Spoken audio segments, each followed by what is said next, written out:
हिंदी पद्य और गद्य में आप सबका स्वागत है। आज हम +1 कक्षा की अंतरा भाग 1 पुस्तक से महादेवी वर्मा जी द्वारा रचित कविता सब आँखों के आंसू उजले की व्याख्या करेंगे। सब आँखों के आंसू उजले, सबके सपनों में सत्य पला, जिसने उसको ज्वाला सौंपी उसने इसमें मकरंद भरा। आलोक लुटाता वह घुल घुल देता, यह यह सौरभ बिखरा। दोनों संगी पथ एक किंतु कब दीप खिला कब फूल जला। सर्वप्रथम प्रसंग प्रस्तुत पद्यांश हमारी हिंदी की पाठ्य पुस्तक अंतरा भाग 1 से महादेवी वर्मा जी द्वारा रचित कविता सब आँखों के आंसू उजले से लिया गया है। इस कविता में प्रकृति के उस स्वरूप की चर्चा हुई है जो बिल्कुल सत्य है।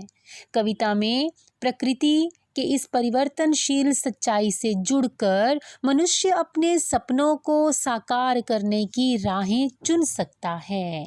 कवित्री कहती हैं कि सब आँखों के आंसू उजले, उजले होते हैं स्वच्छ, कि सब प्राणियों की आँखों में आने वाले दुख या करुणा के आंसू स्वच्छ होते हैं, पवित्र होते हैं।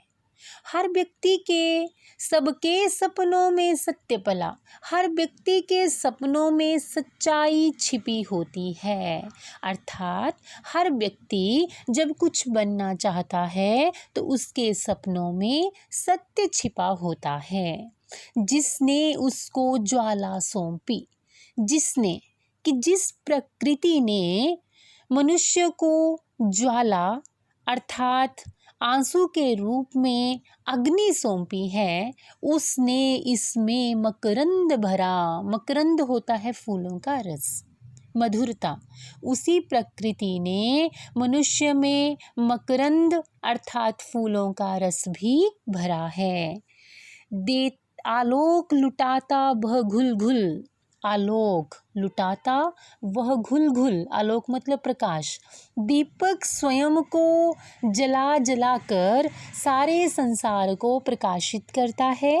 देता झर यह सौरभ बिखरा, और दूसरी तरफ फूल झर झर कर अपनी खुशबू वातावरण में बिखेरता है। दोनों संगी, दोनों साथी हैं, अर्थात दीपक और फूल दोनों साथी हैं। पथ एक किंतु, दोनों का रास्ता भी एक है, परंतु दीपक खिल नहीं सकता और फूल जल नहीं सकता। बहुत ही सुंदर बात। अर्थात दोनों का रिश्ता मनुष्य की चेतना से है। कभी मनुष्य क्रोधित हो जाता है तो कभी खुशी से खिल जाता है। विशेष में आएगा अनुप्रास अलंकार है, तत्सम शब्दावली है और घुल घुल में पुनरुक्ति प्रकाश अलंकार है। दूसरा पद है कि वह अचल धरा को भेंट रहा, शत शत निर्झर में हो चंचल। चिर परिधि बना भू को घेरे, इसका नित उर्मिल करुणा जल। कब सागर उर पाषाण हुआ, कब गिरि ने निर्मम तन बदला। प्रस्तुत इसमें जो प्रसंग है वो वही रहेगा। प्रसंग के अंत में एक पंक्ति लिखेंगे कि समुद्र और पहाड़ की सत्यता को दर्शाते हुए कवित्री कहती हैं, अब व्याख्या है कि वह अचल धरा को भेंट रहा। अचल अर्थात जो चल फिर ना पाए, पर्वत। उस पर्वत के हृदय में प्रेम के असंख्य झरने फूट रहे हैं। उस पर्वत के हृदय में प्रेम के असंख्य झरने फूट रहे हैं और उसने असंख्य झरने धरती को भेंट स्वरूप दिए हैं। धरा अर्थात धरती। चिर परिधि बना भू को घेरे, उधर परिधि, उधर समुद्र सदा से पृथ्वी को चारों ओर से घेरे हुए है। इसका नित उर्मिल करुणा जल, उर्मिल अर्थात लहरों से युक्त, और अपने लहरों से युक्त स्वच्छ जल से पृथ्वी के मानो चरणों को धुला रहा है। फिर से मैं पंक्ति बोलती हूँ कि उधर समुद्र सदा से पृथ्वी को चारों ओर से घेरे हुए है और अपने लहरों से युक्त स्वच्छ जल से पृथ्वी को मानो चरण धुला रहा है। कब सागर उर्पाषाण हुआ, कब गिरि ने निर्मम तन बदला। कवित्री कहती हैं कि विशाल समुद्र कभी कठोर नहीं हो सकता और कठोर पर्वत कभी पिघल नहीं सकता। दोनों के अपने अपने सत्य हैं, ये अपना स्वरूप नहीं बदल सकते। विशेष में आएगा शत शत में पुनरुक्ति प्रकाश अलंकार है, तत्सम शब्दावली है, सागर और पहाड़ का मानवीकरण किया गया है, इसलिए यहाँ मानवीकरण अलंकार भी है।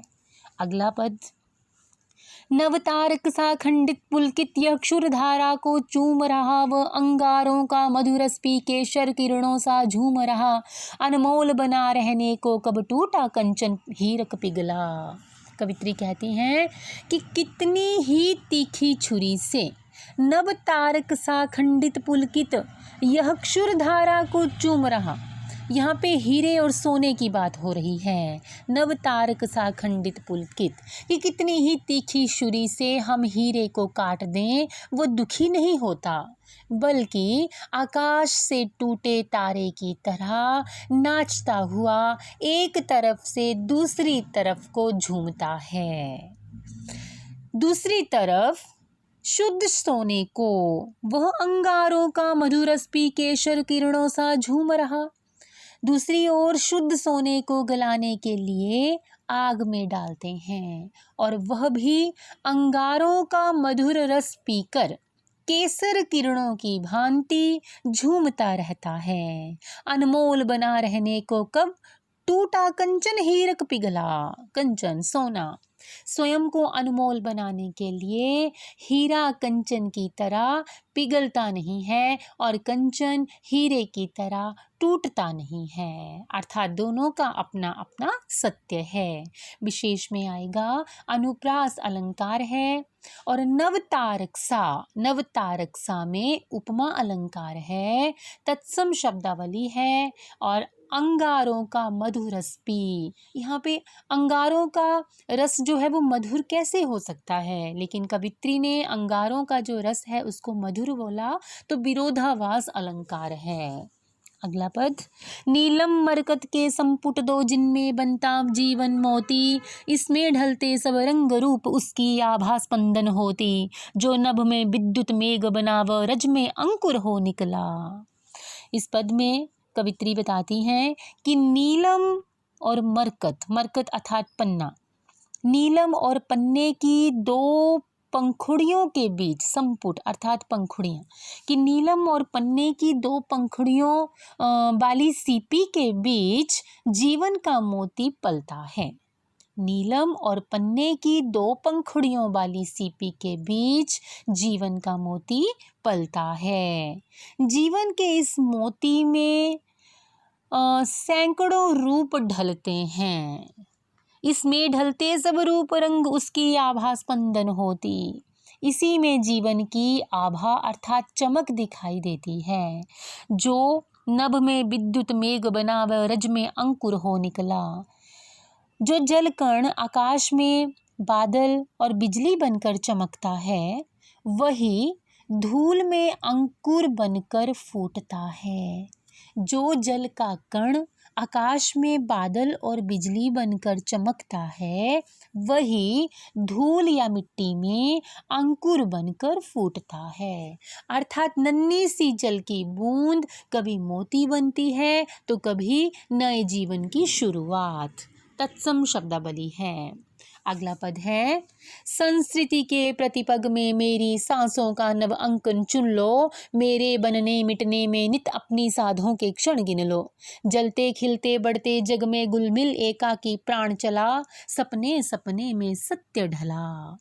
कवित्री कहती हैं कि संसार के कण कण में, संस्कृति मतलब संसार, प्रतिपग में संसार के कण कण में मेरी सांसों का प्रभाव स्पष्ट रूप से देखा जा सकता है। अर्थात हर प्राणी संसार को प्रभावित करता है। मेरे बनने मिटने में नित अपनी साधों के क्षण गिन लो। कवित्री कहती हैं कि मेरे बनने और मिटने में तुम नित अपनी साधों के क्षण गिन लो। मेरे बनने और मिटने में संसार की इच्छाएं भी शामिल हैं। साध मतलब इच्छाएं। जलते खिलते बढ़ते जग में घुलमिल एकाकी प्राण चला। इस जलते खिलते विकास करते हुए संसार के साथ मेरा जीवन भी एकाकार हुआ है। अर्थात मैंने भी जीवन की पीड़ा सही है, सुखों को भोगा है और फिर संसार के विकास के साथ मेरा भी विकास हुआ है। सपने सपने में सत्य ढला। कवित्री की आत्मा भी संसार के साथ एकाकार हुई है। उसने अपने सपनों को साकार किया है।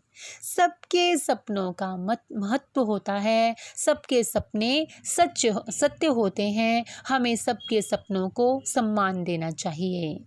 अनुप्रास अलंकार है, तत्सम शब्दावली है। तो इस तरह से सब आँखों के आंसू उजले की आज व्याख्या की गई। धन्यवाद। जय हिंद, जय भारत।